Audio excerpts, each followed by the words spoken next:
Hello. Oh, there we go. Okay, so. Hello, welcome in. Hold on, let me just make sure these cables aren't getting tied together. Should have done this while I was getting the stream set up, but anyway. So yeah, we're back to Final Fantasy II today, on Final Fantasy Tuesday. And like before, I've got a bunch of, like last Tuesday, I've got a bunch of other Final Fantasy, reviews for other Final Fantasy games to check out when we have the time, and also get back to ranking the PS1 games that I was ranking. Just because this is the sort of game, this is the rare sort of situation where I actually think streaming this game works better if I have something else I'm doing whilst I'm streaming it. But anyway, so even though this is Final Fantasy II, all donations still will count towards the Bloodborne Emergency Donathon, so.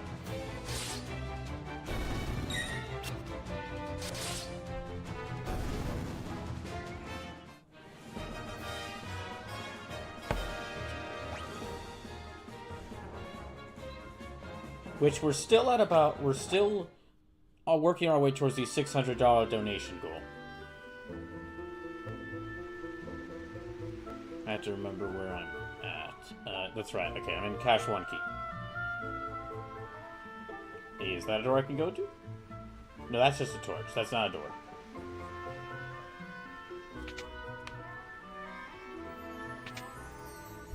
Oh wait, that's actually the way we came. Okay, never mind. Okay, never mind.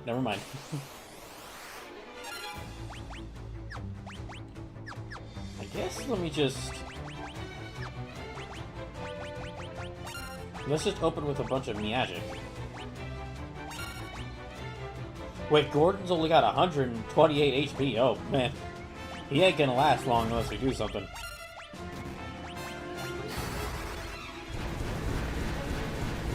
Actually, now that I look at him, he kind of looks like Dio.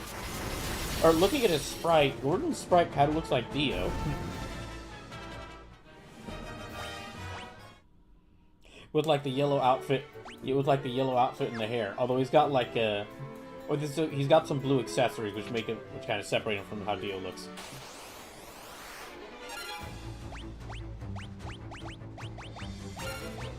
That reminds me, at some point I really should get to playing that JoJo fan game.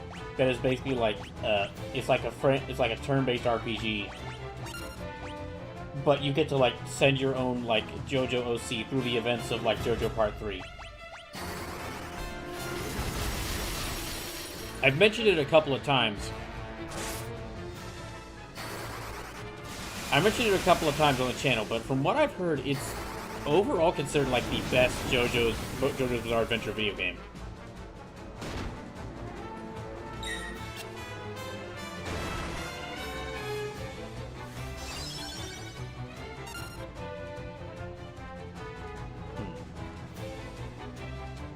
Wait, what's going on? Oh, okay. Well, here, let's heal everybody up.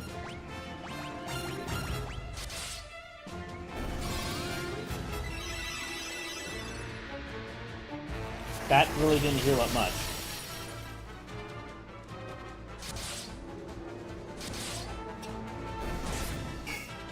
Oh. Okay, I need him to heal up everybody. Let me have her cast Blizzard, because that was effective against the previous big turtle.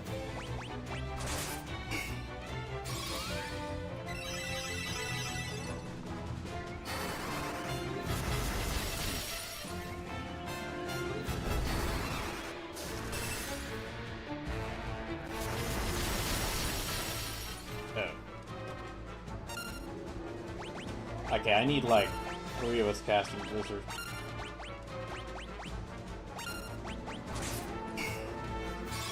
Gordon, come on, man. You're not doing good.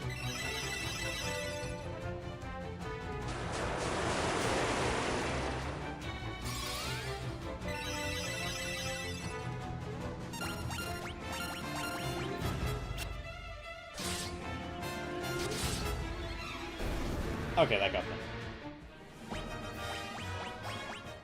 That's right, I do need to...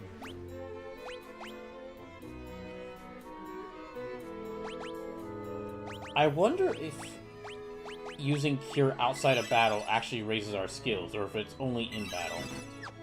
Well, anyway. Do I have anyone who has Asuna? Okay, there.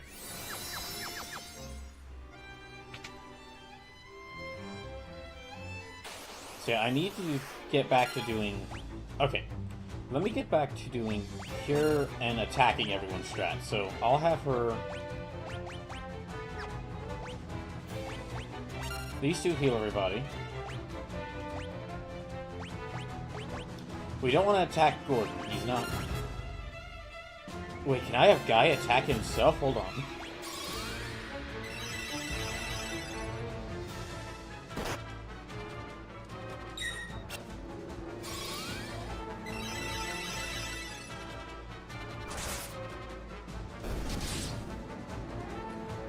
He just stabbed himself with a sword. Okay. Wait, hold on. Because of how weird the abilities are in this game, because of how weird the, like, ability progression is in this game, does that mean that if I have my characters just stab themselves, they will both increase their attack and increase their defense? Because they're attacking themselves? Like, if Furion casts fire on himself, does that mean that he both, like, his magic resistance increases because he's taking fire damage, but also his fire damage increases because he's doing fire damage? Oh my, wait. I might have to try. I can't believe I'm gonna say this, but I might have to see. Stabbing themselves might be the most optimal strategy to character progression in this game. What is this system?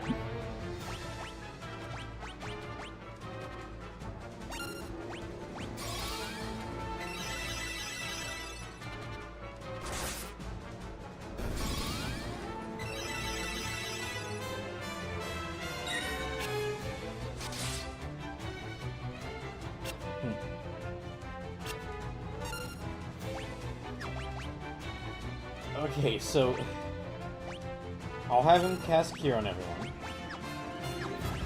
I'll have her attack that one so we can make... Well, I guess, yeah, let me have her try attacking herself and see what happens. And I'll have him attack himself.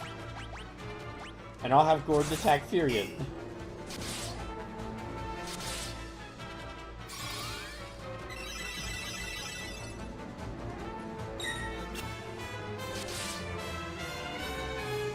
I can't believe this might actually be effective.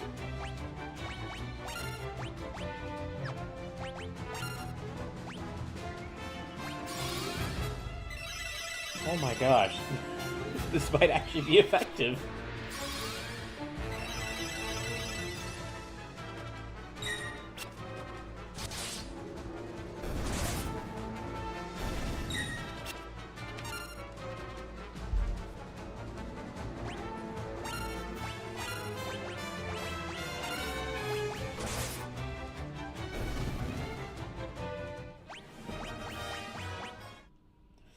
Okay, then.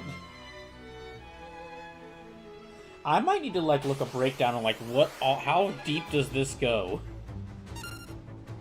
Because if it turns out that this is right, and actually characters stabbing themselves can increase both their attack and defense. Characters attacking and stabbing themselves can increase their attack and defense. That is just... what the heck?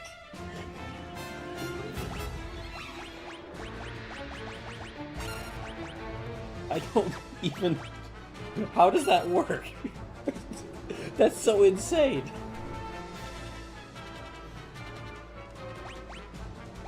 Okay, let's go.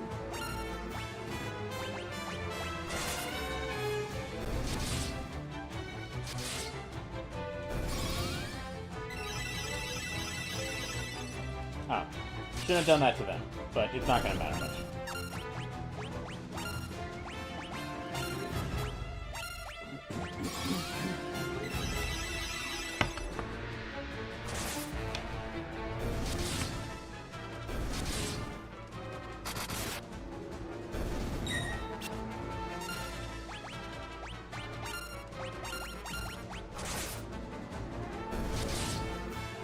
Yeah, they're dead.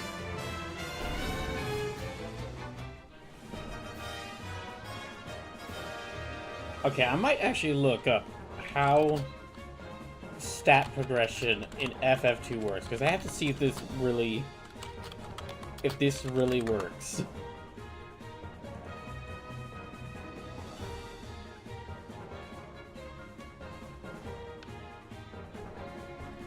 As well as each hand and the weapon character is using.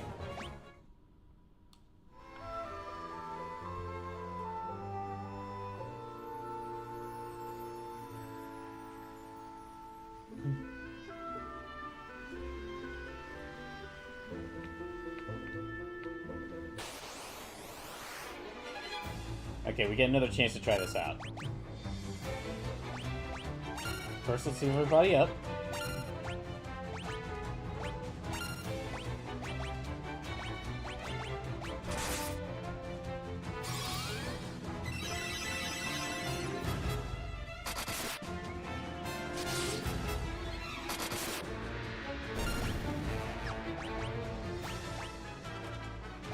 Okay, and then...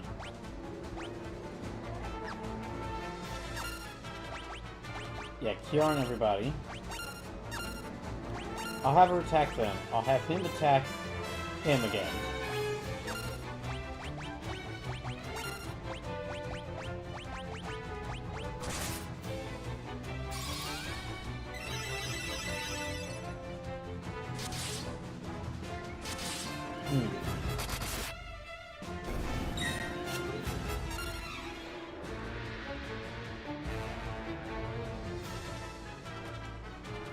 Oh wait, hold on. Got a bot, gotta get him rid of. Let me get rid of him.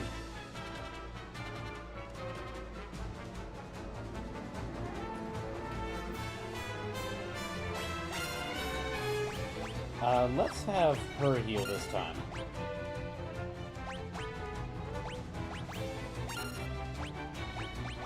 And I'll have him attack himself.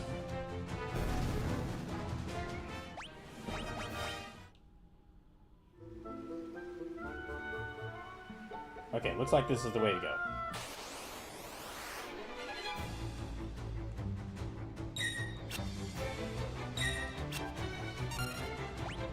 So, hold on, let me just check some. Okay, so... I guess let me have him attack himself. Her cure. Him attack them. Okay, let's do this a little bit differently. Have him attack them. Her cure everybody. Have him attack Tyrion. And have him attack Guy. I should really be using these guest party members to make these 3 core party members stronger.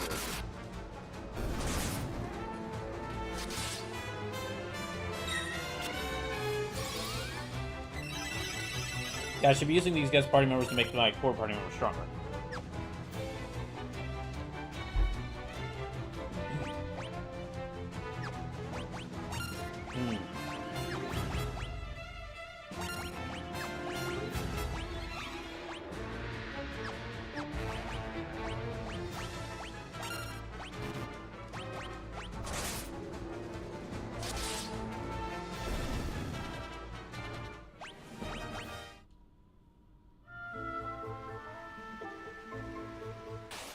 Gosh, this system is so funny. I'm willing to bet that some of the people who've, like, played this game extensively, when they've gotten to latter levels, they could just one-shot the boss. One-shot the final boss. I'm willing to bet that. Okay, I'm gonna have her try and cure him again. Gonna have him attack... her. And I'll have him attack him.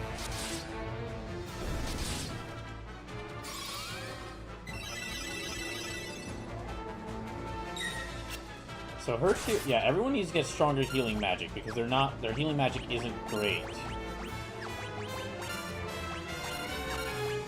No, okay, let's have him attack him attack her. Here, instead of killing this last enemy, let's use this fight as a test to see how far I can go with this.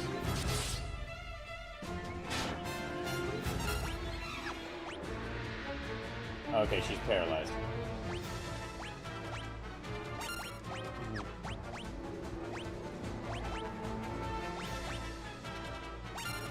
I guess let's have him cast. Okay.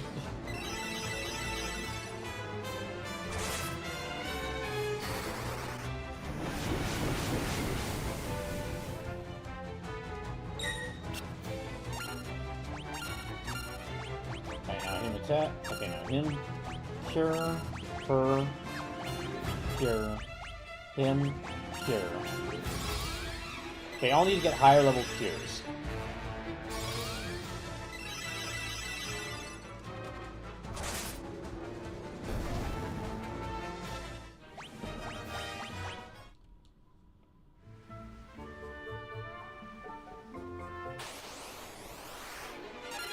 Okay, there's a group of 6 this time, so let's start by having everyone cure themselves. Except for her. I'll have her cast Fire Magic on everyone. That might... I'll have her cast Fire Magic to kind of thin the herd. And I'll have him attack Furion.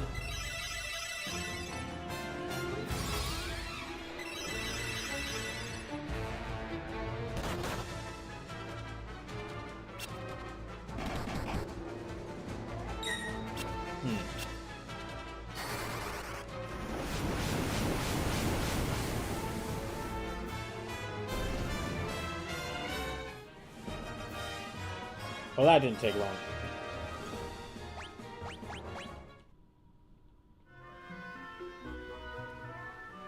Oh, okay, can't go there. Oh, well. Okay, cure. Yeah, cure. Actually, no, let me have him cast... Yeah, cure.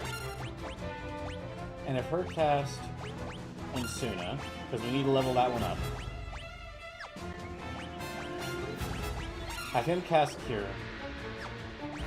And have him attack.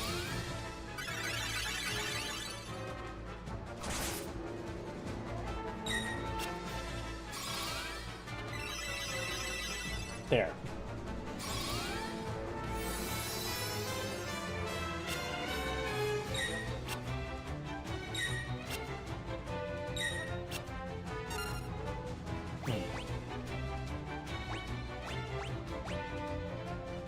Sure, thunder on everybody. Why not?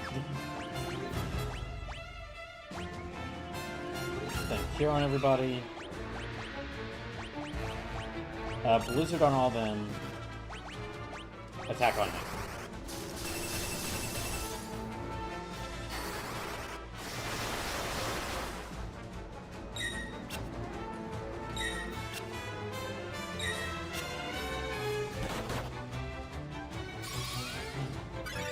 Furion doesn't really have a lot of magic left, though. I can't believe I'm about to say this, but oh good, Furion's blind. That means we could raise the Esuna spell. Okay, I'll have him cast... I'll have her... Yeah, him cast Thunder on everyone. Her cast Esuna on everyone. Him heal up everybody.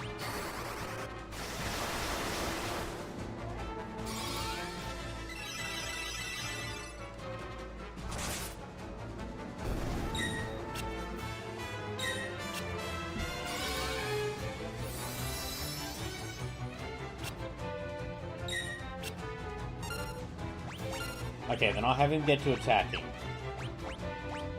Well, she just keeps healing up everybody.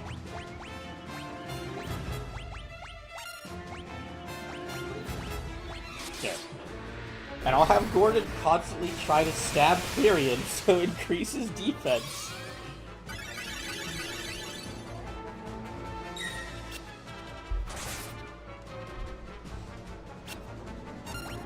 I guess that'll work.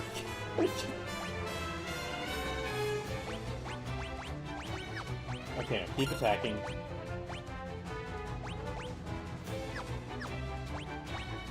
Actually, let me switch things around a little bit. Let me have him cast Thunder on everyone, her attack all of them. Okay.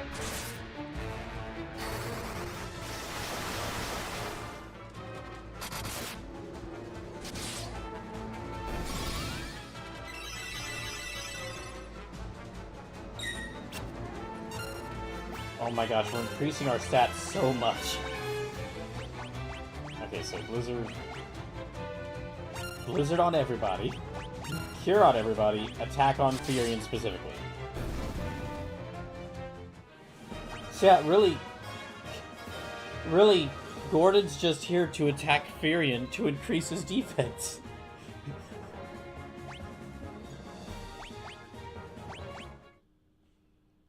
Oh my gosh.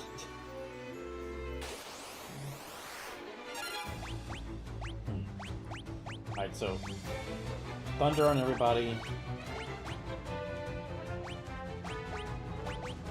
You know what? Let me see if Cure works to heal. So, like, if Cure damages the undead, like it does in other, like it does in a lot of other Final Fantasy.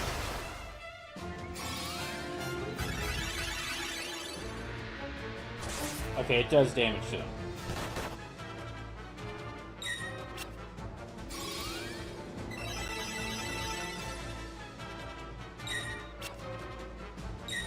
It does do damage. Alright, so then...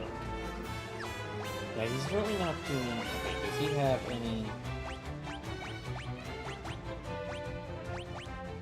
Yeah, let me throw this at them. I'll throw this at them.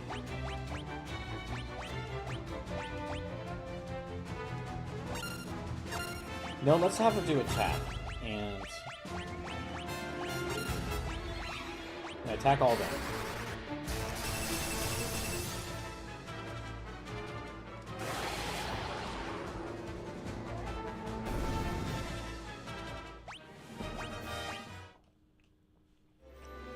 Okay, so let's continue, I guess. Okay, so it's just one ogre, so what we have to do is Furion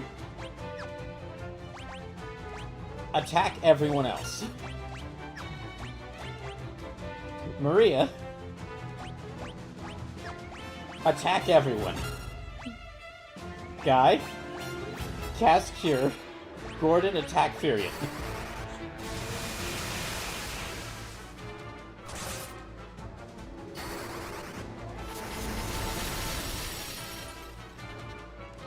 Trust me on this, guys. It'll raise your magic resistance.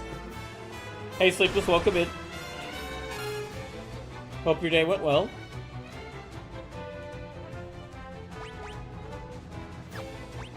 I just... Yeah, so what I've been having my team do is stabbing each other.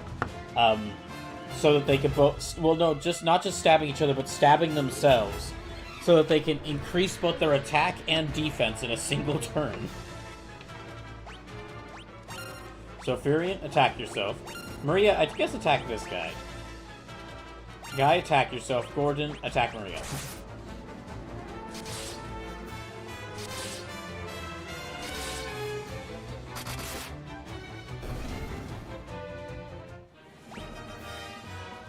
Slim says, I see we're grinding, in parentheses. More so... I'm not even sure I describe it as grinding at this point. I think I describe it as mind unraveling just thinking about this system. I feel like my parents might have some questions for me when they ask me later if they heard me say, "Did we hear you talk about stabbing yourself on stream?"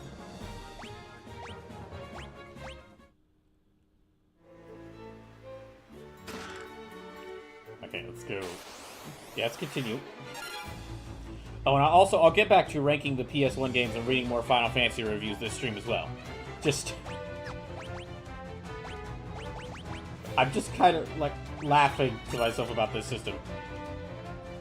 Slim says, it's an extremely early stab, a hot good one, at the level by use system. No, I know. No, I know. It's just very funny how... I know that that's what it is, and I know that's how they did this, but it is just very funny how we've quickly gone to a situation where we've quickly gotten to a situation where it's like, yeah, stab yourself. You just get... You'll get more attack and defense that way. And, like, my guest party member isn't here. My guest party member at this point, he's not here to, like, help in the battle. He's here to raise my other character's defense by stabbing them with his spear.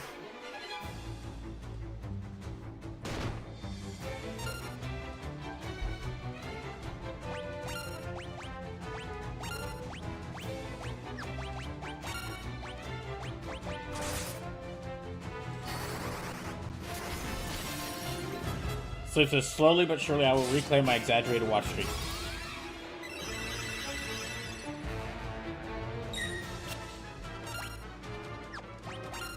Okay, attack them. Furion's low on Miyagic again, so we'll just have to... Yeah. Furion's low on Miyagic again, so we'll just have to use physical attack then.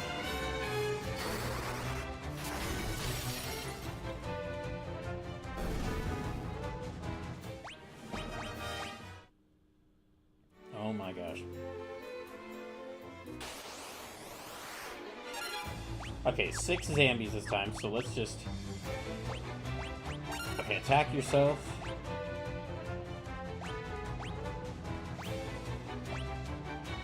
Cast Cure on everybody.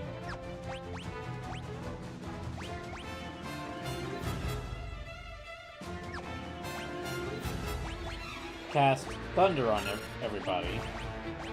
Attack her.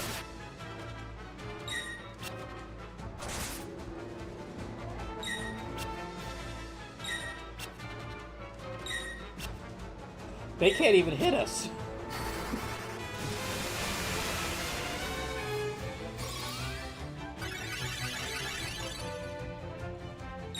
I will get back. Okay, let me go ahead. I might go ahead and get back to the PS1 ranking, the PS1 game ranking, because there's really not that many more games I had to rank at this point, at this time.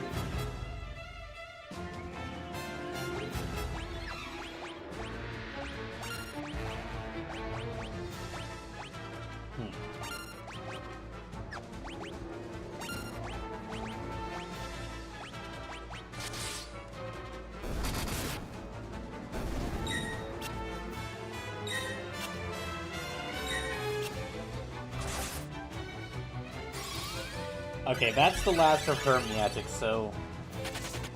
We really can't be... Okay, we're just gonna have to, like, attack enemies with normal attacks from now on. No more, We're just gonna have to play Final Fantasy II like a normal game, not like how Final Fantasy II wants to be played, which is constantly zapping, burning, and stabbing yourself in order to get stronger.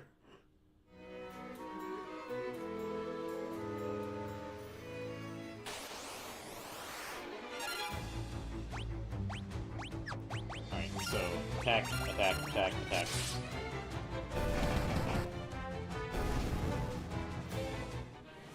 Oh, and just to mention again... So, just to mention again, we're currently, we're still, even though I'm not streaming, even though I'm not streaming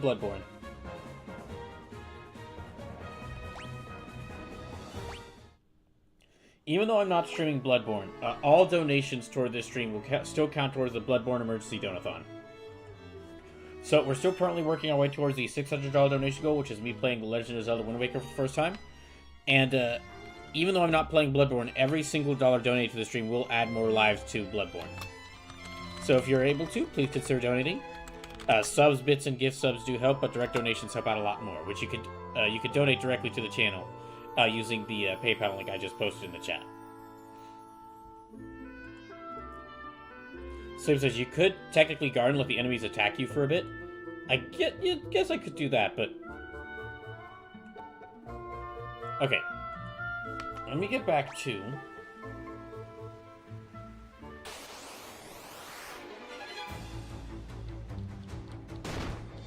Well, physical attacks aren't going to be that effective against this guy anyway, so...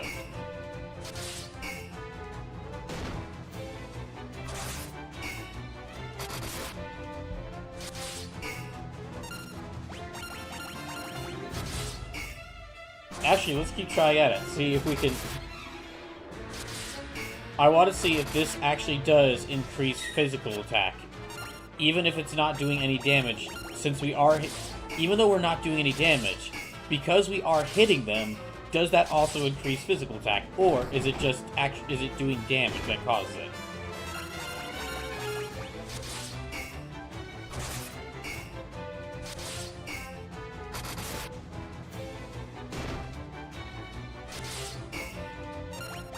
Okay, let's keep trying it out.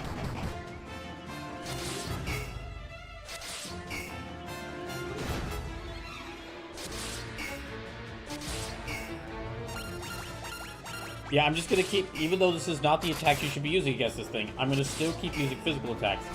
Because I want to see if if in fact just the act of hitting an opponent, regardless of how much damage it does, is what it takes to increase my stats, then with everyone just using this turtle as a punching bag, their attack should increase. But if it's not the case, then and it's really just based around if you do damage to them.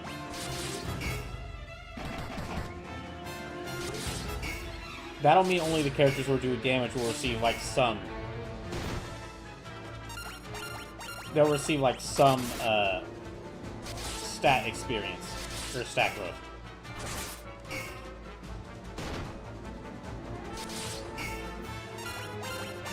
Yeah, let's just keep doing it.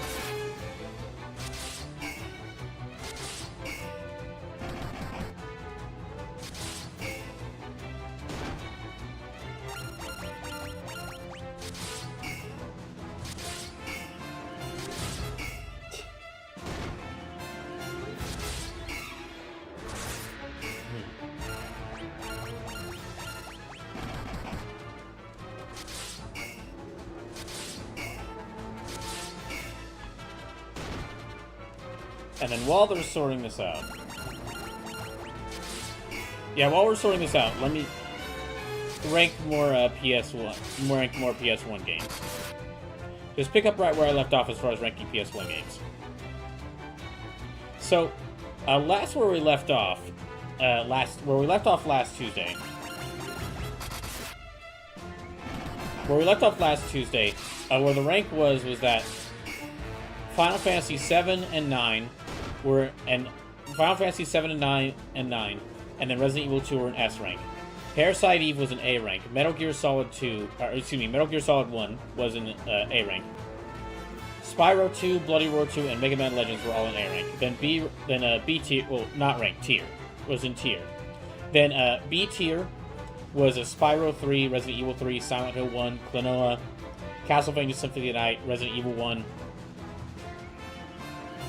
Spyro 1, and then Bloody Roar 1. Then in C tier was Dino Crisis, Crash 2 and 3, Primal Rage, and then the 3 Rampage games on PS1. Then D tier was Crash 1, and F tier was Iron and Blood Warriors Ravenloft. And I think, actually, I'm going to change this. I'm going to change things up slightly. I'm going to change one ranking here. I'm going to put Parasite Eve in S tier, and I'm going to put it slightly above Resident Evil 2. Because I do eventually want to replay, I would eventually want to replay Parasite Eve on the channel. And I probably, if it came down to like replaying one of these two games again, I think I would want to play Parasite Eve more. I'd rather play Parasite Eve again over Resident Evil 2. I do think Resident Evil 2 is overall the better game and more influential game, but Parasite Eve is that was the better experience. And not a day goes by that I don't think about three of the 4 games here, like Final Fantasy 7, Final Fantasy 9, and Parasite Eve all rewired my brain to the point where now I'm always thinking about Final Fantasy 7, Final Fantasy 9, and Parasite Eve. Like those games, yeah, those games rewired my brain. And I'm now always thinking about them. And then as for the other games, there's really the only games left I have to put in this ranking right now are some fighting games. I have played a bit of Breath of Fire 4, but I'd really like to, at some point, I want to go back and restart from that game. Because the previous streams I did for that game were like, it was like a couple years ago. And all those streams had to be taken down thanks to Twitch cutting highlights. And so at this point, I'm basically like, okay, I do want to try Breath of Fire 4 again. But when I do so, I'd like to, I'm probably gonna have to restart it from scratch. And I might even use the newly released GOG version. I might use the newly released GOG version whenever I can buy that, instead of the PS1 classics on PS3 that I was playing. So as far as these, it's really just games. So all of these games, the remaining, I've actually went ahead and moved them up here. There's a couple of other games here that I have played a little bit of, like these first Armored Core games, but I want to play more of them before I come to a judgment about them, and that might wait until, and I mean that might especially in case I play them in a future stream. But I'm already played quite a bit of like these Capcom fighting games, which is Darkstalkers, the first Darkstalkers game, the Darkstalkers 3. I think Night Warriors Darkstalkers Revenge should be here somewhere. Yeah, Night Warriors Darkstalkers Revenge should be here, but I'm not, or alternatively Darkstalkers 2 should be here, but I'm not sure where it is. I might have to add it, but anyway. So yeah, Darkstalkers 1 and Darkstalkers 3 here. And then basically these are all Capcom fighting games.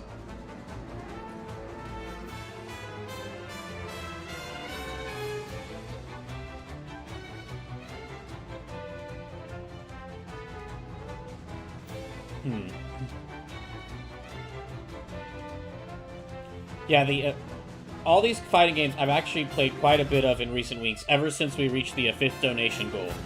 I've already started preparing for the Capcom Fighters Marathon from Hell, and in doing so I had to play a lot of Capcom fighting games. So just ranking all these, okay, Darkstalkers 1 that's going to go in A tier. I'm going to probably put that above Bloody Roar 2. Darkstalkers 3, I think I'll also put that in A tier. These two are kind of even. I might actually put those above Spyro 3, just because Darkstalkers 1 and 3 are such fun fighting games. And, I mean, even if they are part of the Capcom Fighters Marathon from Hell, you'll see me play them on stream. But even if they're not, at some point, I definitely need to play the Darkstalkers games on stream. Because they're a lot of fun. They have such a good style to them. They're one of the most unique, they have one of the most unique rosters of characters in any fighting game. I do think, I think I'd put these two even, and I think I would put both of them in A rank. Sleep says, and I know this is a crazy idea, you could leave Minigame Festival 2000 in the past, where you didn't have the will to continue after the 17th nonsense minigame. Gosh. I am interested in returning to Breath of Fire 4 because I would like to fully experience that game.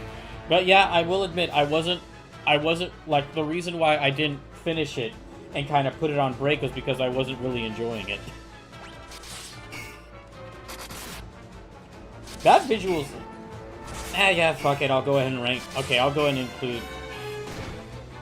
I'll go ahead and rank Breath of Fire 4 from where I played it. Here, okay. Breath of Fire 4, I think I'm going to put that in C tier. I'm going to put that above...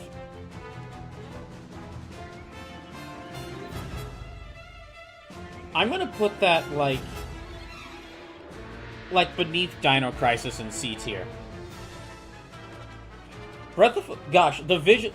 And that's really a noticeable thing about the games in C tier.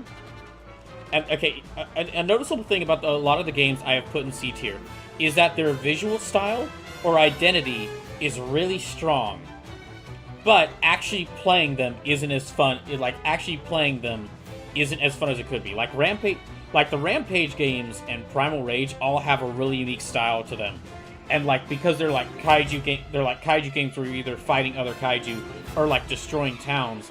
They've got like a really unique style to them. Like you see Rampage and nothing really looks quite like Rampage. If you see Rampage, it's gonna look different from any other game that you have. But actually playing it, like, Rampage is absolutely a game that's like, it was made for the arcade era. It's like, you play it for a bit, you play it, like, you see the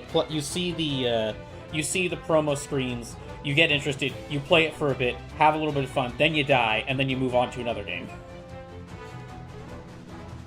The actual console ports of these games kind of explore their, they really show the limitations of these games.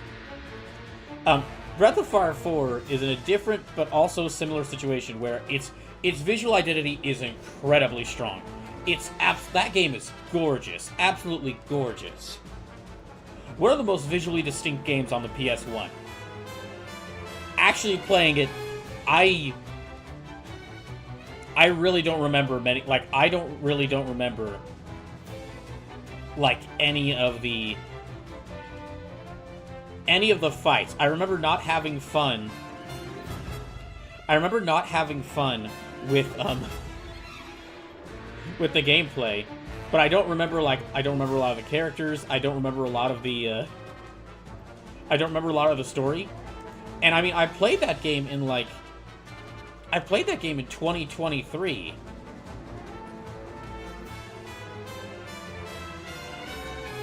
Yeah, I played that game in 2023, which that's the same year I played, like, Final Fantasy VII, Final Fantasy IX, Final Fantasy VII Remake, Unicorn Overlord. That's the same year that I played... Or was that 2023 or... But yeah, 2023, I played a lot of great RPGs in 2023 that I remember. That I still remember, like, actually playing them. But I really don't, like, I still remember, like, actual battles and, like, specific battles or boss fights from that game, from those games. That's not really the case with Breath of Fire 4.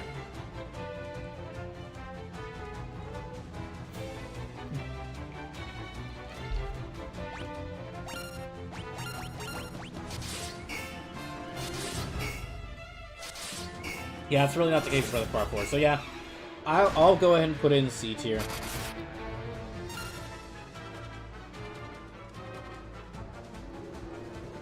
It's honestly, Breath of Fire 4 is a case of, I wish I did like the game more than I did.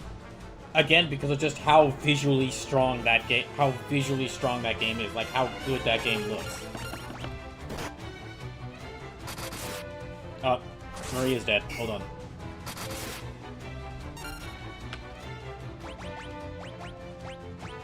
Wake up.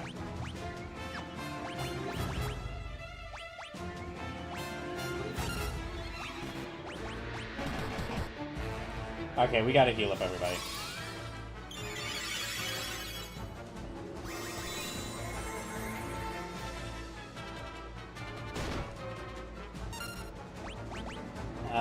Yeah, let's use a high potion.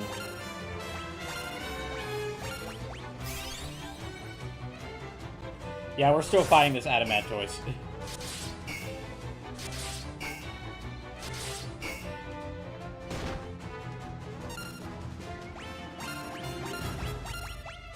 I'm still fighting the same Adamantoise.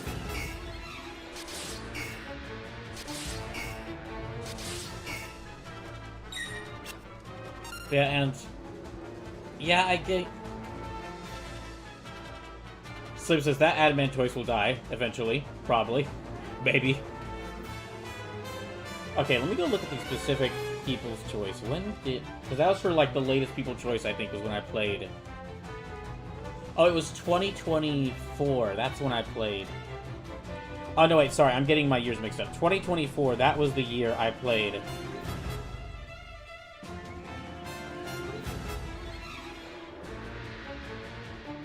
Was it 2023 or 2024?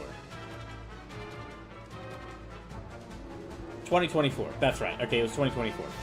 Yeah, 2024 was the year that we had that D&D Delights where I was asked to play Breath of Fire 4. Or not D&D Delights. That was the year that I was asked to play, not D&D Delights. Well, it was People's Choice, but that's the year I was asked to play Breath of Fire 4. And that's also the year I played Final Fantasy VII, Final Fantasy IX, and Final Fantasy VII Remake. People's Choice 2023, that's what started the, that's when First Fantasy started.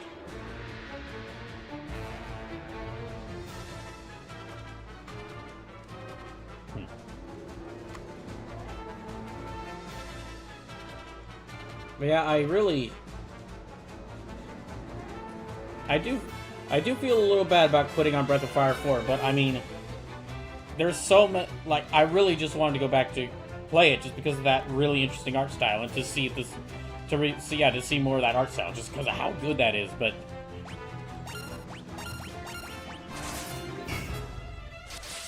okay, let me rank some more games here. Okay, back to some more Capcom fighting games. Let me put... okay, Capcom vs. SNK Pro. It should be Capcom vs. SNK 1, and then Capcom vs. SNK 2 is around... so it says, a game can be pretty to look at and not fun to play. as I've learned from a couple of games. But yes, you're very correct. Okay, where is Capcom vs. SNK? Wait, that might have been a PS2 game. Well, never mind. That might have been a PS2 game. Okay. Okay, then going back to this. Capcom vs. SNK 1, I'm gonna put that... Also in B tier, I'm gonna put that... probably above... Okay, I'm gonna put that one below Resident Evil 1. Capcom vs. SNK 1 has also has a very good visual style. And it is pretty fun to play. However, there is an issue with the game has. And that's something that Capcom vs. SNK 2 fixes. Which is, in Capcom vs. SNK 1, you have like a roster of characters, and each character is given an associate ratio. Which means like how strong each characters are assigned a set amount of strength. Like 2 ratio characters are stronger than 1 ratio characters. 3 ratio characters are stronger than 2 ratio characters. And the thing is that, okay, you've got like 3 to 4 spots on your team, and you can pick a limited number of ratio 2 or ratio 1 characters. So you need to pick if you want like... You need to decide if you want like 1 stronger character and 1 weaker character, or do you want 3 stronger characters? Or do you want 3 weaker characters? And it's an interesting idea. The issue is that because it's a fighting game, that means that it's like... It basically kind of sends the message that like some characters on the roster are inherently less good than others. Like a lot of the characters are ratio 1 characters, and they are all weaker than ratio 2 characters.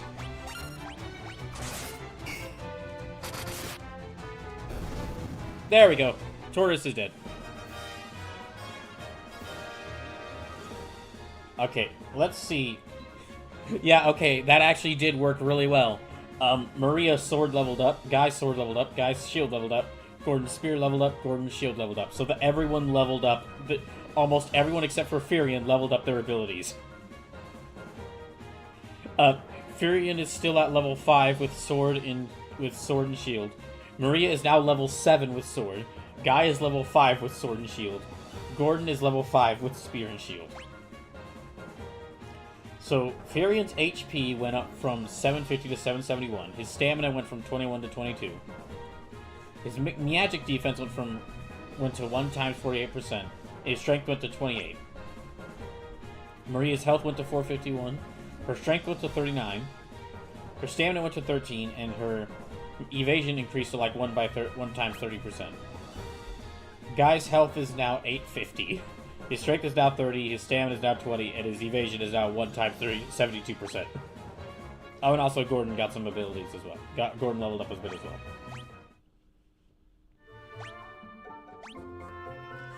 Well, let's use these to heal up.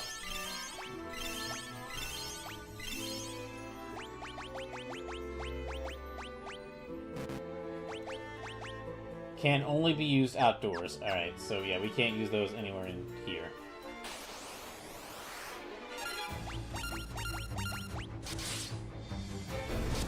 We did take quite a bit of damage from that fight, though. Fighting that Mantoise. Or fighting that big turtle. Monsters. Oh, it's mice. Okay, so yeah, let me go back to ranking games whilst I'm fighting these mice.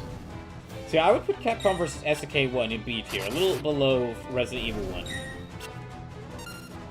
And then, as for these other games, I'm going to put X-Men Children of the Atom, which is like the first one of the MVC games. I'm going to put that one... I'm going to put that one at bottom of the B tier. I don't have attachment to a lot of the X-Men characters, because I haven't really read any X-Men comics. And I've maybe seen one X-Men movie. I think I've seen the second, like, the X-Men 2 movie. I would like to do more, I would like to watch more. Like, I'd like to watch the X-Men 97 show. But...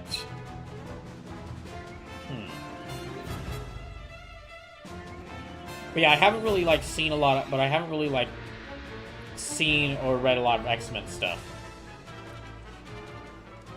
But I would like to, yeah, I would like to do, yeah, I would like to read, I should definitely, like, read or watch some more X-Men stuff, especially, again, X-Men 97, that looks really good. Sleep says, X-Men are, how dare you, so X-Men are some of my favorite Marvel heroes, even over Spider-Man. No, I definitely get the appeal. I just haven't read a lot of comics or, like, seen a lot of movies or such with them. I do really like Nightcrawler. Now, if the game had Nightcrawler in it, that would be, like, that would have instantly, like, moved it up to A tier. That's how you instantly, like, you want to, if you're making a Marvel game and you want to instantly make me move it up to an A tier, put either She-Hulk or Nightcrawler in it, and it's instantly up there. Even with my limited knowledge of X-Men, I really like Nightcrawler, so... Sleepless says, oh, sure. Include your favorite. Yes.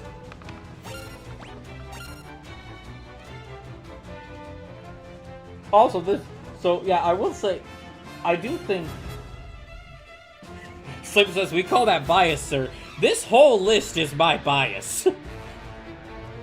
This is all my favorite PS1 games. This whole list is my bias, and I am honest. At least I'm honest about that bias. So I appreciate you know I'm joking well. Of course, because I am too.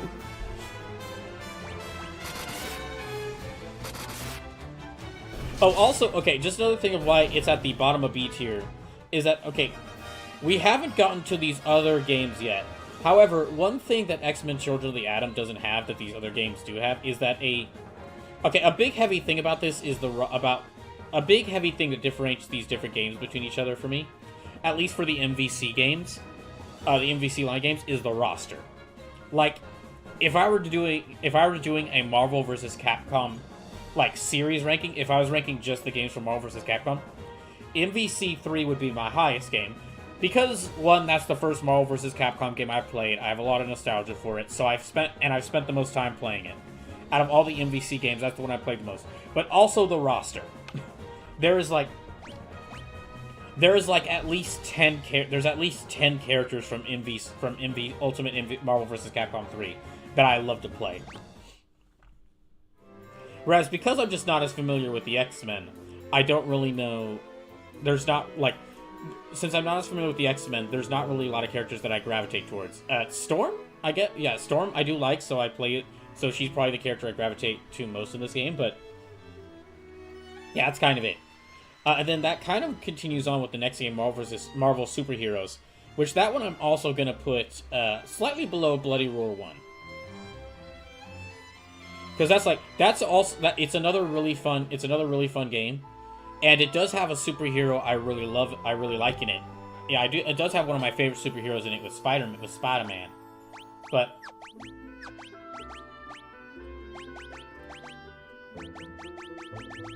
yeah, it does have one of my favorite superheroes in it with Spider-Man. Who that's the character I always play in. However, besides Spider-Man, there's really not like a lot of the other characters that I gravitate towards. And I actually think the fact that it's still like only like 8 to 10 characters. If I remember correctly, Marvel Superheroes actually has less characters than X-Men Children of the Atom. Like 10 characters as opposed to 12, 12. And in that case, considering that a lot of, like, I wouldn't have minded, I know I just said, like, oh, there's not a lot of the X-Men, this is a mainly X-Men game, which is why I don't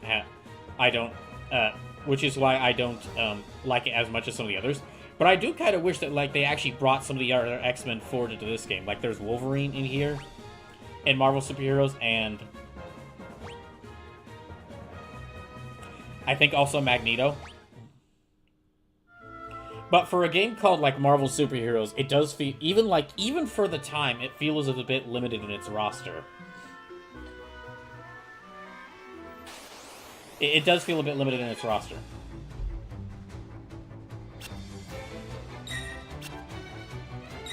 Okay, and then, hold on, I just need to check something.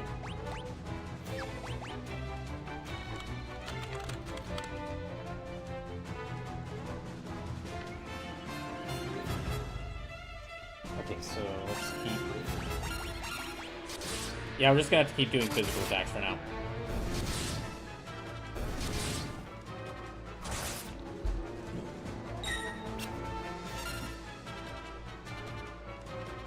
Okay, yeah, looking at the rosters, yeah. X-Men Children of the Atom has 12 characters. Yeah, X-Men Children of the Atom has 12 characters. Marvel Superheroes only has 10. And three of the X-Men characters do show up again with Wolverine, Magneto, and Psylocke. But honestly, I do feel like, considering that game is called, like, considering that the direct sequel to the game is called Marvel Superheroes, and it is about all of Marvel, instead of not just X-Men, I do feel like for that game, they could have just, even for the time, because I know this was made like a year, even though I know this was made like a year after the previous game, I still feel that like they really could have just taken the entire roster for X-Men Children of the Atom and added like all these other non-X-Men characters and then some onto it. Instead of, and they could have had like a better roster for the game, like a bigger roster for a game called Marvel Superheroes. Instead of like a roster that's just overall even smaller than Children of the Atom. And then, oh, okay. Sack this one guy.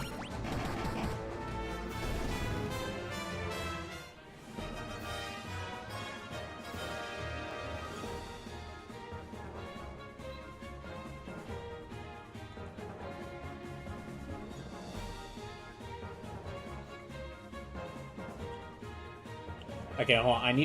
I just need to take a second to look over these games, the other Marvel vs. Capcom games, to make sure I'm judging these well.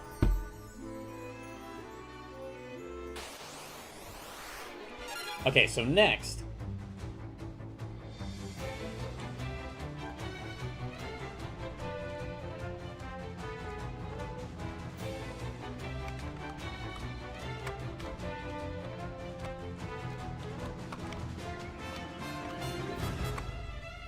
Oh, I just gotta make sure I got those right. Yeah, for the next games I'm ranking. Or I'm adding to the ranking. Okay.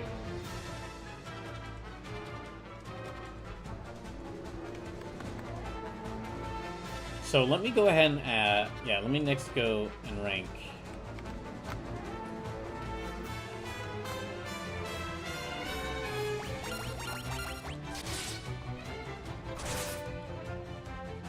Oh, let me just play. Okay. So now the next two games I'm gonna rank is like X-Men vs. Street Fighter and Marvel vs. Superheroes vs. Street Fighter. And I'm gonna actually put, I'm gonna put Marvel Superheroes vs. Street Fighter. I'm gonna put that one above X-Men Children of the Atom and above Marvel Superheroes, but I'm gonna actually still put it below Bloody Roar. And I'm gonna put X-Men vs. Street Fighter, which is the game. So the order for these games, if you don't remember the order for the MVC series, because despite being labeled as the Marvel vs. Capcom games, MVC 1 wasn't until like the MVC 1 wasn't until like the 5th or 6th game in the series. So I'm gonna put like Marvel Superheroes vs. Street Fighter below Bloody Roar, and I'm gonna actually put X-Men vs. Street Fighter. I'm gonna put that one. I think I'm gonna put that one above Klonoa. Okay, below Silent Hill, above Klonoa. Yeah, I know that's a pretty big jump, and I'll explain why in just a second. So Marvel Superheroes vs. Street Fighter. This kind of goes back to that whole like variation in the roster sort of thing. So I had to check this to be sure, but like Marvel Superheroes vs. Street Fighter. It's like, again, X-Men vs. Street Fighter, Marvel Superheroes vs. Street Fighter kind of continues on this thing. But here's the thing. Marvel Superheroes vs. Street Fighter. Okay, X-Men vs. Street Fighter basically takes like a huge, like a portion of the roster from X-Men Children of the Atom and adds a couple more characters in. Like, it adds in Sabretooth, like, it brings back, like, and also some characters from Marvel Superheroes it brings in. Like, Storm, Juggernaut, Magneto are here, Sabretooth. I wasn't sure let me check if he's in the original game. He might not be. Yeah, Sabretooth, okay, no, Juggernaut is back from X-Men Children of the Atom. Sabretooth, who wasn't in the original, X-Men Children of the Atom. They're in this game. And then also, a bunch of Street Fighter characters are added for X-Men vs. Street Fighter. Howdy, Second Respawn. Welcome in. I'm just ranking... I'm ranking PS1 games while playing... Yeah, I'm ranking PS1 games while playing Final Fantasy 2. Yeah, welcome in. I'm explaining my ranking for Marvel vs. Superheroes vs. Street Fighter versus... And then, X-Men versus Street Fighter. So basically... Okay, so going back to this. Like, with the addition of, like, Street Fighter characters... X-Men vs. Street Fighter has, like, it expands its roster by a lot. Like, Chun-Li is added, Cammy, Ryu, Dhalsim, Zangief. Like, a whole bunch... With X-Men vs. Street Fighter, a whole bunch of characters are added. Like, on the X-Men side, Gambit and Rogue are added. So, X-Men vs. Street Fighter has a pretty varied roster as characters on both the X-Men and Street Fighter side. And it is cool to see, like, okay, we got, like, the two of the most famous properties of the 90s, Street Fighter and X-Men, to get, like, fighting each other. And then, like, they released the sequel to that, Marvel Superheroes vs. Street Fighter, and they actually dial back the variety of that game. So, particularly on the Capcom side of things, because in Marvel Superheroes vs. Street Fighter, the roster is Ryu, Sakura. Okay, so the Street Fighter side of the roster is Ryu, Sakura, Dhalsim, Zangief, Dan Hibiki, Chun-Li, and Ken and Akuma. And so, that's got a couple of characters I like it, like Chun-Li's still here. But that is, between Ryu, Ken, Dan Hibiki, Sakura, and Akuma, that's 5 Shoto characters. That is, on the Street Fighter side of things, that's 5 characters with like, slight differences, but basically the same play style. Like, Ryu, Dan, Ken, and Akuma even have the same pose and mostly the same sprite. It's just different colors. And, like, yeah, just, like, different colors to their outfits and their skin tones. So that's kind of where, like, the, hilariously enough, the game before, X-Men vs. Street Fighter, had a more varied Street Fighter roster than the game after it. Marvel Superheroes vs. Street Fighter. But, okay, let me just check to be sure. So that's like, out of the 1, 2, 3, 4, 5, 6, 7, 8 Street Fighter characters that game, over half of them are Shoto clones.